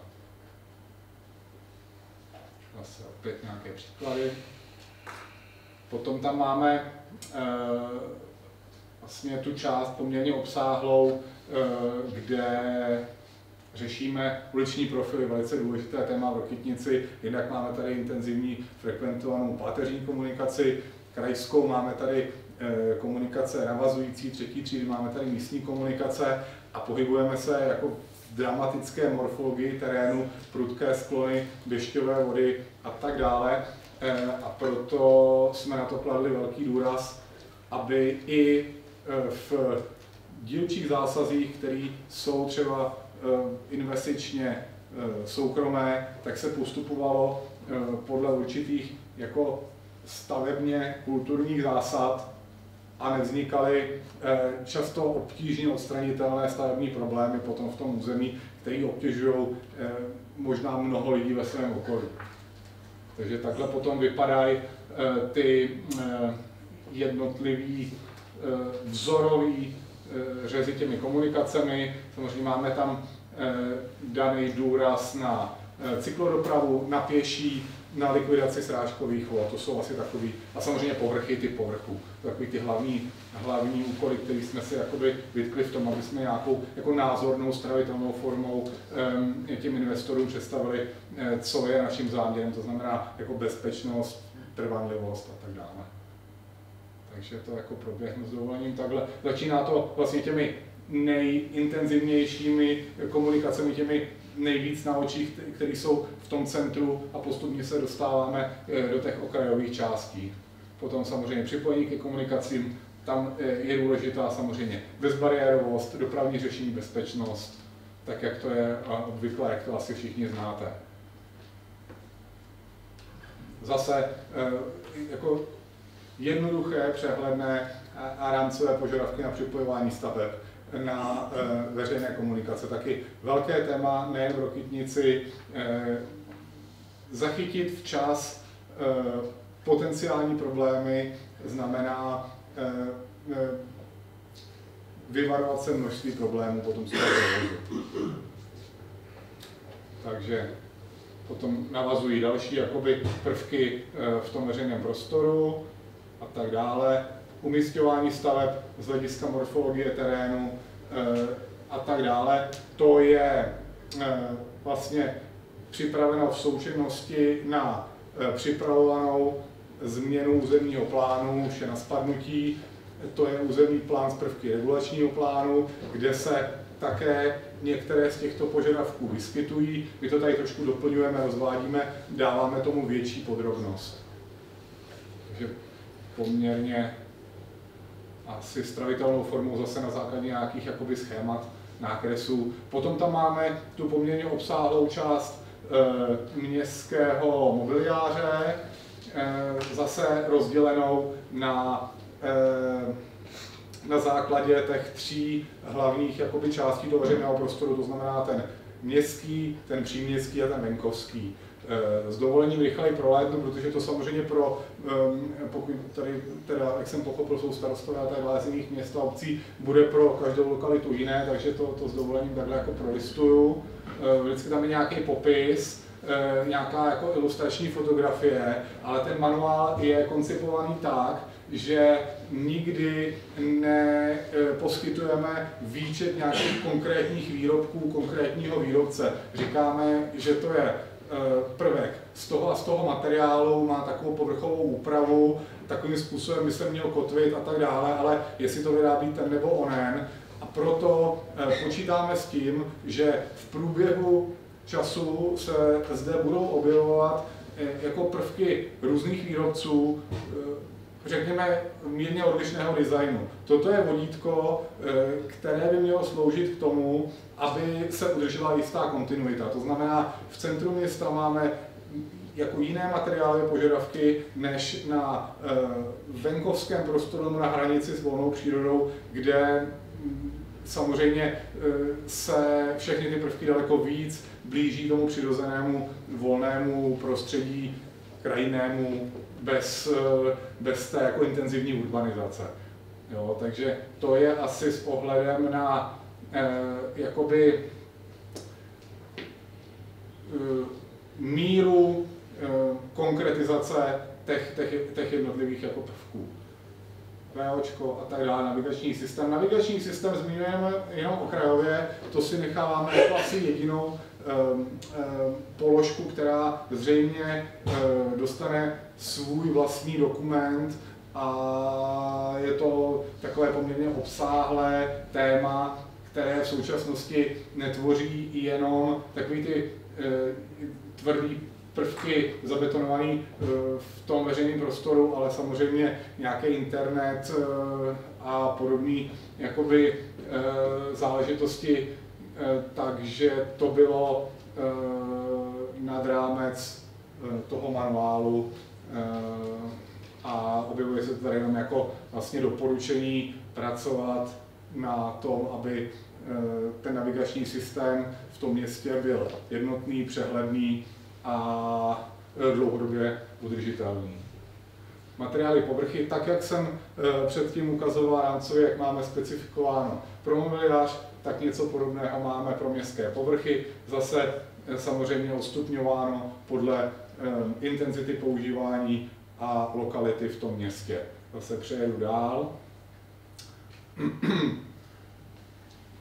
Prvky bezbariérové, zase s ohledem na aktuální normu, upozorňuji, důležitá součást veřejného prostoru a snažíme se na to dávat velký důraz, aby jsme v tom městě měli tyhle věci v pořádku.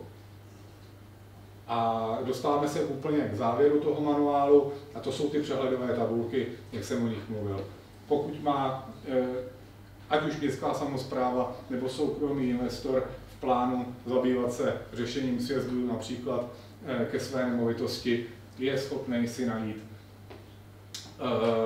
preferovaný materiál povrchu, preferované doplňky a z toho je přehledně vidět, jak s tím územím zacházet, tak aby ten manuál sloužil k tomu, k čemu byl samozřejmě od prvopočátku zamýšlen, to znamená k takové jako doporučující jako funkci při přípravě těch staveb v tom území.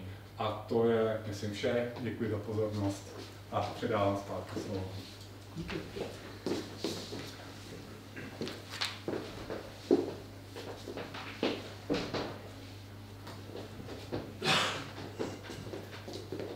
Tak už se blížíme k závěru. Všechno je fakt na webu. Jo? Ke stažení manuál, jako takový ta brožura, nebo ten manuál má formát A3, 90 stran, nemáme to natištěné, aby se to rozdávalo, ale jsou k dispozici. Co je ale k dispozici na rozdávání, jsou tyhle malé brožurky k těm zásadám, je to takový shrnutí. Jinak ty zásady v celém znění jsou na webu. A jak vidíte, tak všechno je se vším provázané. Myslíme si, že ten systém nám bude fungovat. I ten manuál stavební kultury má vazbu na použitý pojmy v zásadách. Ty jsou provázané s daní z nemovitosti, jde to do územního plánu. Je to systém, který uvidíme, jak bude žít. U všeho neříkáme, že to je konečná verze. Budeme se to snažit vyvíjet, zlepšovat, upravovat podle zkušeností. a proto na všem píšeme první vydání, takový i pro nás upomínku, aby jsme věděli, od čeho kam směřujeme. Tak zásady i ten manuál, to jsou dobrovolné věci, ale věříme, že to bude pro všechny takový bonus, že to budou chtít používat. Daň z nemovitosti není dobrovolná, ale takový jsou prostě pravidla hry v celém státě. A kolik je hodin? Půl pátý. Skvělý čas, proto buď si dát pauzu a pak dotazy, nebo si můžeme dát dotazy rovnou, řekněte si vy. Ano. Já bych ráda věděla o těch koeficientech něco. Já jsem jako dost dobře nepochopila. Záměr obce je, aby na každé chalupě měl někdo trvalé bydliště? Ne. Když zase, to je ta vazba katastr, zdanění, užívání. Když je chalupa, který někdo používá jako rekreační objekt, tak nechť je daněná daň z nemovitosti jako rekreační objekt, ne jako objekt bydlení. Pokud ale, a takových případů je taky hodně, někdo na chalupě trvale žije, tak ale ať tam má to bydliště, klidně ať je to v katastru rekreační objekt, ale když tam má trvalý bydliště, tak my mu dáme nižší daň z nemovitosti, protože máme za něj příjem od státu. Jo, to nikoho nenutíme, jenom říkáme, využívejme ty nemovitosti, nebo popisujme to tak, jak je to reálně používané. Teď ještě si můžu využít. My tady třeba žijeme 20 let, bydlíme v Horním Koutě, máme byt, v kterém bydlíme jenom my dva, všechno je v pořádku. Budeme platit tedy nejvyšší koeficient, protože jsme obyvatelé, ale ne občané, protože nemáme trvalé bydliště. Tak jste to v posledním robotnickém Pokud nemáte trvalé bydliště, tak je to braný jako rekreace. A k rekreaci, i když tady trvalé jako teda 20 let žijeme. To je právě ta chyba, to je právě to špatně. A teď se chci zeptat na jednu věc, která jako, jak určitě to bude zajímat víc lidí, protože určitě se to děje všude možně. V tom baráku, já nevím, je třeba 20 bytů, nebo 30. A teď je známo, že část občanů, který bydlí na Studenově, kdekoliv v Rokytnici, tak tam mají koupené byty a ty byty soustavně pronajímají. A jaký teda budou oni platit daň z nemovitosti? Oni by tam legálně neměli vůbec podnikat a pronajít. To je věcí finančního úřadu, tam na to my jsme krátký. My akorát říkáme, nikdo tam trvale nebydlí, platíte koeficient 5. Dobře, ale když oni třeba bydlí na Studenově, tam mají, žijou tam celý život, mají tam určitě trvalé bydliště, to znamená tady v tom bytě, potom může mít trvalý bydliště kdokoliv nebo majitel. Kdokoliv my chceme, aby ten byt dali jako když v tom bytě nejsou a pronajímají ho stejně, tak budou platit koeficient 2, jo? Protože oni bydlí někde, ten byt si tady koupili. Daň z nemovitosti se váže k té nemovitosti.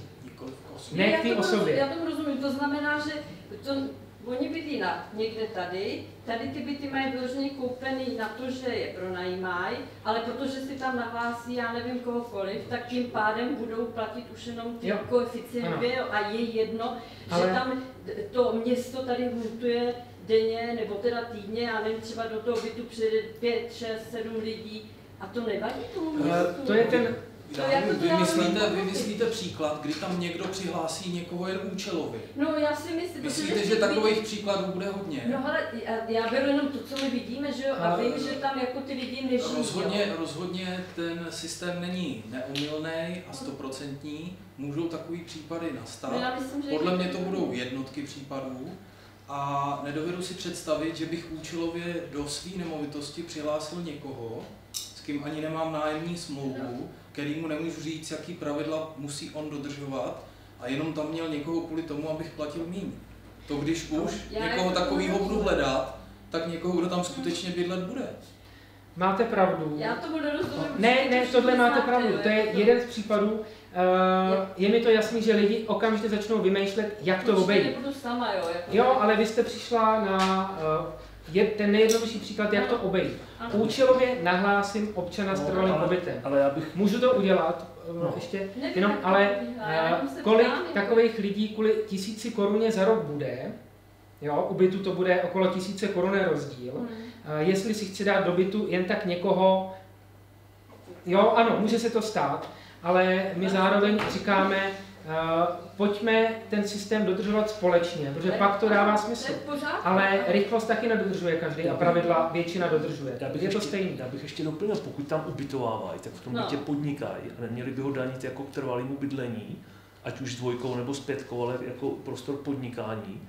A měli by ho mít i zregulovaný. A to je právě ten jakoby nepořádek v tomhle státě, že to jako nikdo nehlídá křížem, že je něco napsané na katastru, něco je v kolaudačním rozhodnutí na stavebním úřadě a nějak to každý využívá a je v tom strašně nepořádek.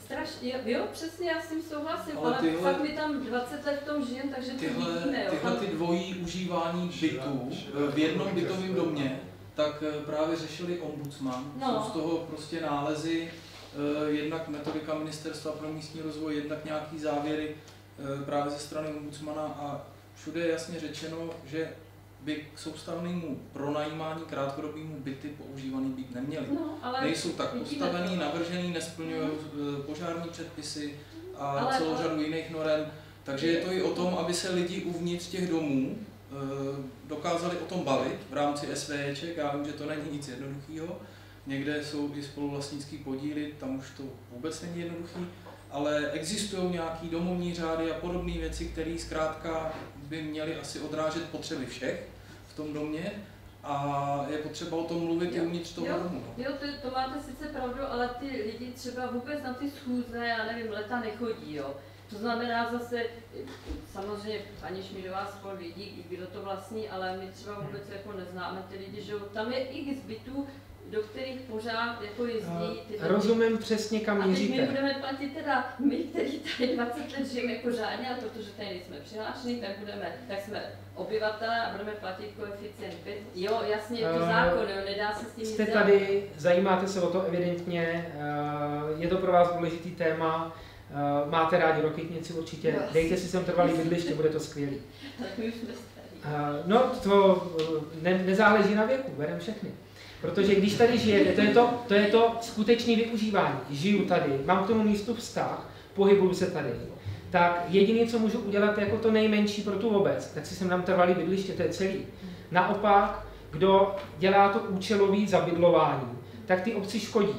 A to je zase o osobnostech. A sama jste řekla, že je těžké se v rámci SVJ, v rámci jednoho baráku, jednoho vchodu domluvit. A na to jsme fakt krátký. Tady to je systémová věc. My dáváme pravidla a to, že v baráku se ani nedohodnou kolikrát v jednom bytě, tak jako do toho, a já jsem to zmiňoval, my nejsme schopni překlenout tu nedokonalost katastru, finančáků, stavebních úřadů, to nezvládne. Víme to, jsou tam díry, ale výstupem by mělo být, že ten systém bude fungovat a černí pasažéry všichni uvidíme a je to otázka času, než se to srovná. Věřím tomu, že se to srovná. Když by to tak bylo. Protože tenhle ten záměr je výborný, trvalý bydliště je výborný, ale když, jak říká teda manželka, tadyhle někdo bydlí, má tady 3 nemovitosti, tak má trvalý bydliště v jednom. Ve 2 nemá. To znamená, z těch 2 druhých nemovitostí bude platit koeficient 5. Nebo tam někoho... Bude to tak, jo? Bude to tak, a nebo tam má přihlášenou. Nebo se tam přihláší babičku a bude to klidně pronajít. Berte to takhle, nejtypičtější příklad jak toho... Jak docílíte toho vlastně potřít tu šedou ekonomiku? To je klasický příklad. My nejsme, nechceme jet po jednotlivostech. My nastavujeme systém a zároveň to děláme s finančním úřadem, který to aplikuje. Oni o tom vědí.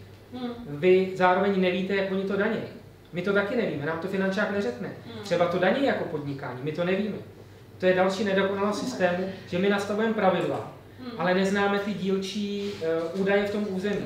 Takže my si zase dovozujeme z jiných údajů a databází. Jenom bych doplnil a potvrdil tu vaši domněnku. Myslíte si to správně? Nejtypičtější příklad je, pokud někdo vlastní víc nemovitostí, tak má trvalý bydliště v jedný, tam mu zůstane koeficient 2 a v těch ostatních, kde už nikdo trvale hlášený není, platí 5.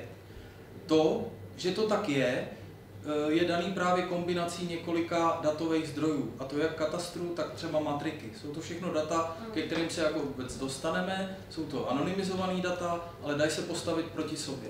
Takže pokud někdo v jednom bytě bydlí, nemůže mít trvalý bydliště zároveň ve 2 bytech, tak v tom druhém prostě bude platit vyšší koeficient. Ještě vám odpovím, že možná se to vyřeší. Možná příští rok, pokud dopadne plánovaný systém e-turista, pokud to bude tak, jak to je teďka zamýšlený, ale většinou se to jako změní, tady ta legislativa česká, že to nedopadne plán podle představ, tak by každý, kdo ubytovává, měl být v systému. Do toho systému se dostane v okamžiku, že ubytovává v zařízení k tomu určení, což byt není. Takže tímhletím by se to mělo vyřešit. Samozřejmě budou odvážlivci, kteří pojedou natvrdo, ale pak stačí to SVJčko, že se dohodne a řekne takhle už ne a že bude konečně i nástroj k tomu tenhle ten černý trh jako odsunout do toho legálního stavu. Bude to těžký dost, protože dneska vám suverénně řekne, to vás nemusí zajímat, to jsou moji přátelé, které mě přijeli navštívit. Ano, ale to je zase... A teď přijedou jiný přátelé a zase ho přijeli navštívit. To je zase už ta tenká hranice do toho, kdy šaháme jako na ty osobnostní práva a nakládání s majetkem. Jako my nevíme, jak to je. Jo? A nejsme soudci a ta hranice soukromí veřejný je tenká a fakt víme o tom, že to, kdo bude chtít, tak to obejde.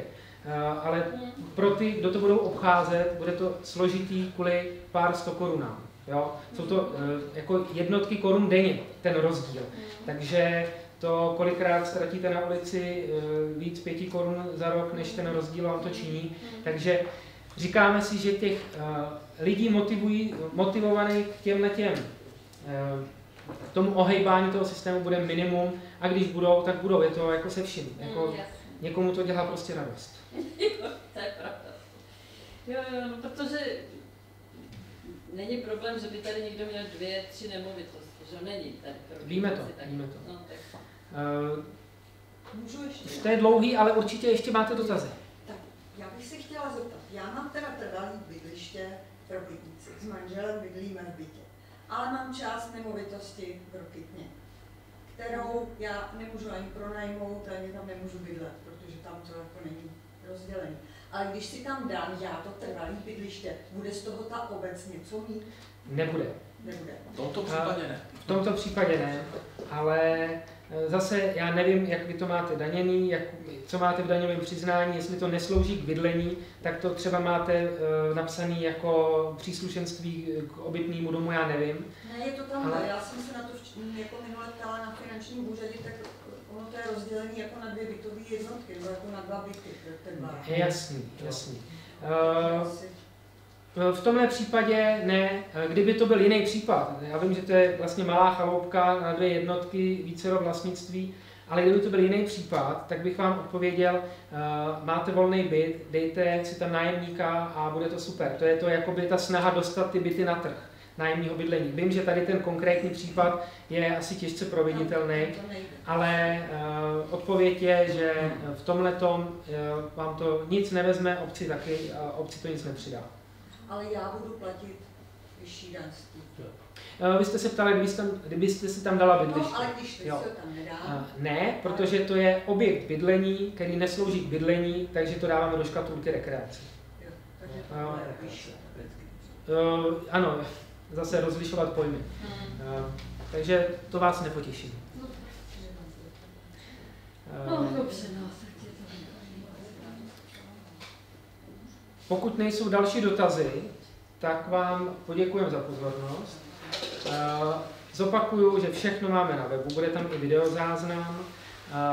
My budeme mít ve vedlejší místnosti teďka zasedání zastupitelstva, který je předpokládaná doba 30 až 45 minut, poměrně rychlý, máme tam málo bodů, takže kdo chcete, tady zůstaňte, pročtěte si, naberte si materiály, kdo co chcete, občerstvení koukám netknutý, takže to máte ještě šanci a pak můžeme debatovat do nekonečna.